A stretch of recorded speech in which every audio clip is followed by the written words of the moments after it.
Shalom.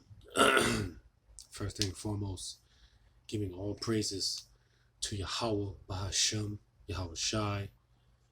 Double honors to the apostles and the elders of Great Millstone.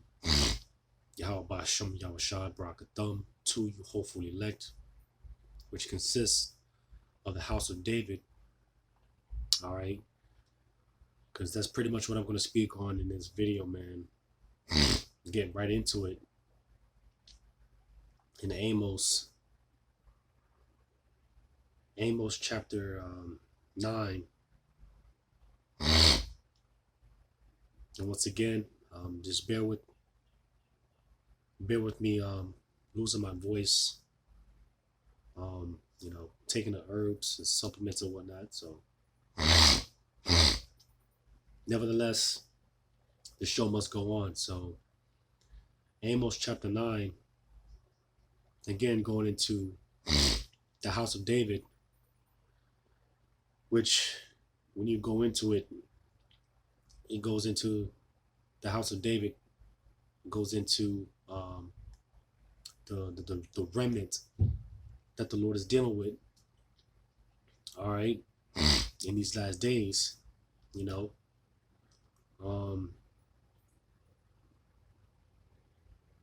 which ultimately goes into the elect. Amos chapter 9.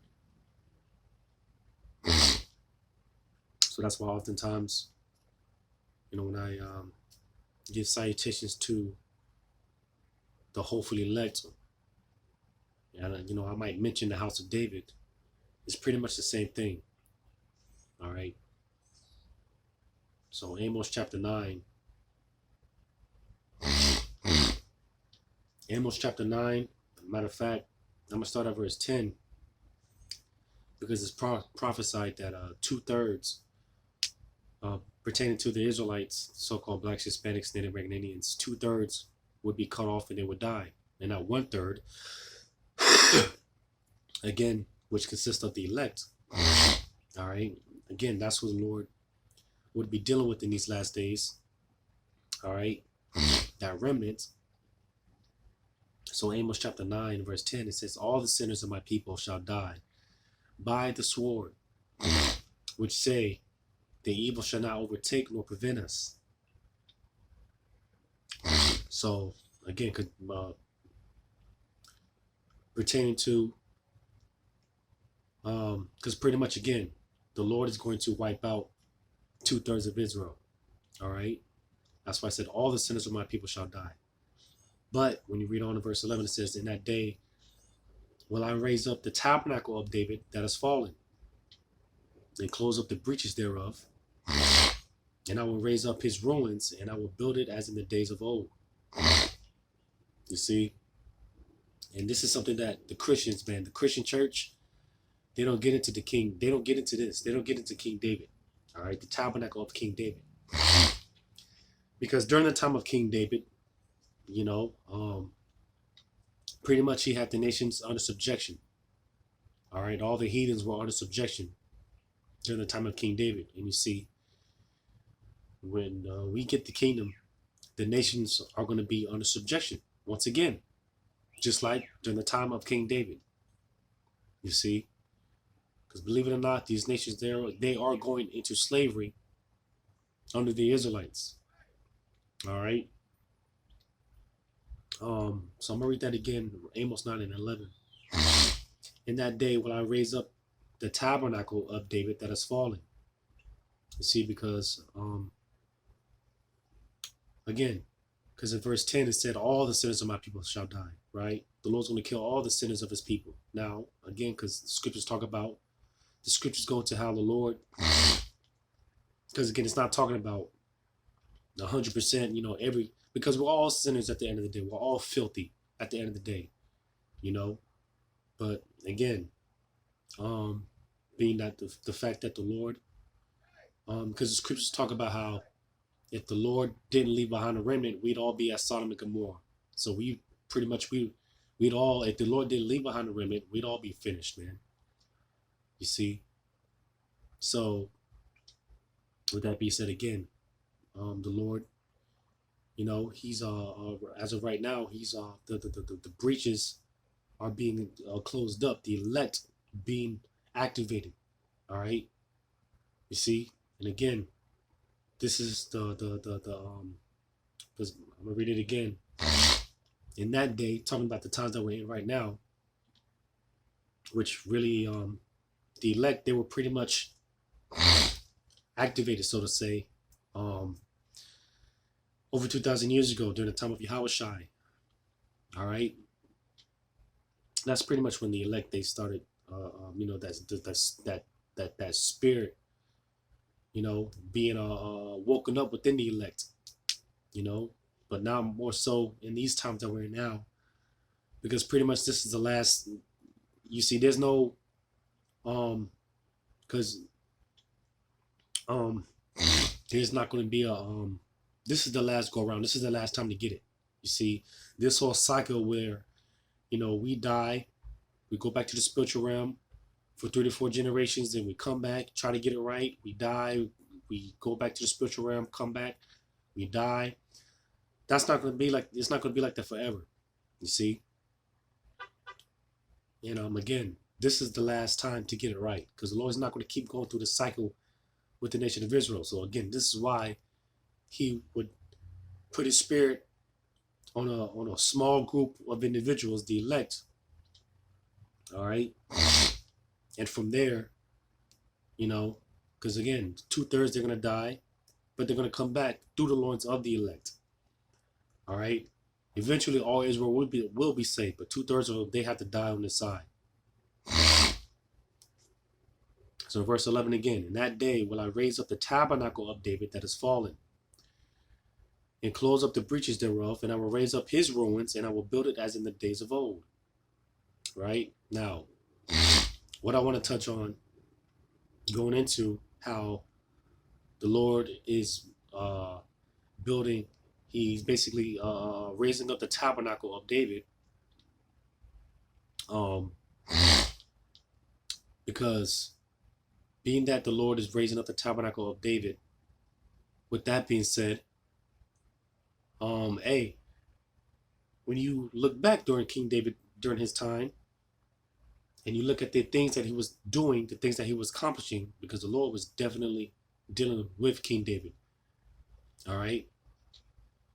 Because King David during his time, and you also have his mighty men, which they're back today as well, you know, and they pretty much, they had a spiritual power, you see, because, you know, the talks of spiritual power has come up because you had this scoffer. I'm not even going to mention his name, but you got this scoffer that's basically speaking out against the fact that the spiritual power is going to come.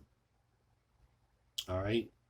So the spirit has it to now, the spirit kind of has it focused on the spiritual, you know, brothers are speaking on the spiritual power right now, because this is what we can expect.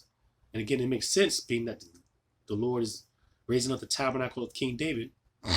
And again, when you go back to King David and his mighty men, they pretty much, they had spiritual power. And like I said, man, when you look into those accounts, man, they were doing incredible things, you know, and we can expect, you know, brothers to be performing incredible things, to performing in incredible acts, you know, performing miracles. Again, spiritual power. This is what we can expect, right? Matter of fact, I'm gonna read this point in verse 12, because like I said, the Christian churches, they don't speak on the fact, they don't like to speak on this fact, going into King David and how the Lord is raising up the tabernacles of King David, because again, that means slavery for the other nations. When we read when you read verse 12, it says that they may possess the remnant of Edom and of all the heathen which are called by my name, saith the Lord that doeth this. So again, King David, as I said in verse 11, the Lord, he was going to build up he was going to raise up his rooms and build it as in the days of old. Now verse 12, it tells you how Esau and all the other heathens, they're going to be a possession. You see, Because during the time of King David, he had the nations under subjection. All right. So I just wanted to make that point as well. But focusing on the spiritual power, right? Because again, this is what we can expect. We can expect miracles, man. You know, we can expect miracles. You know, because any day, man, and any moment, this devil, he can make his move. You know, he can make his move. Revelation 12 and 12, it tells you the devil coming down with that great wrath, right?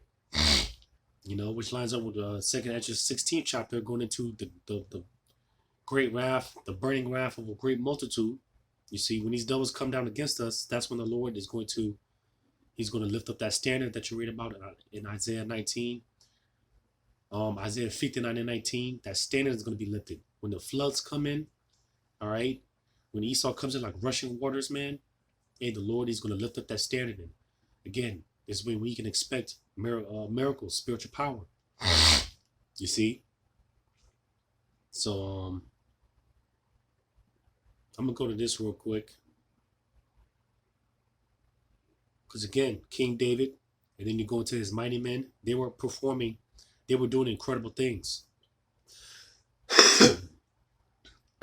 Being that King David, well, for those that have ears to hear, King David, he did come back in this lifetime. All right. And he was known by a King Marshal, right, which we believe through faith that was King David. But again, that may be too hard to digest for a lot of people, but nevertheless, King David, all right, he came back during his lifetime. And again, best believe his mighty men, they're back, whoever they are. All right. So I'm going to read this real quick in 2 Samuel chapter 23, because this is, I'm not going to read the whole chapter, but, you know, if you want to know about King David and going into the mighty man, I believe you could read this chapter. I believe you can also go into First Chronicles, the 11th chapter, if I'm not mistaken, going into King David and going into those mighty men. But Salakia, man, this thing. But 2 Samuel chapter 23, verse 8, it says, "These be the names of the mighty men whom David had. The Tachmonite that sat in the seat, chief among the captains. The same was Idonno, the Ezonite.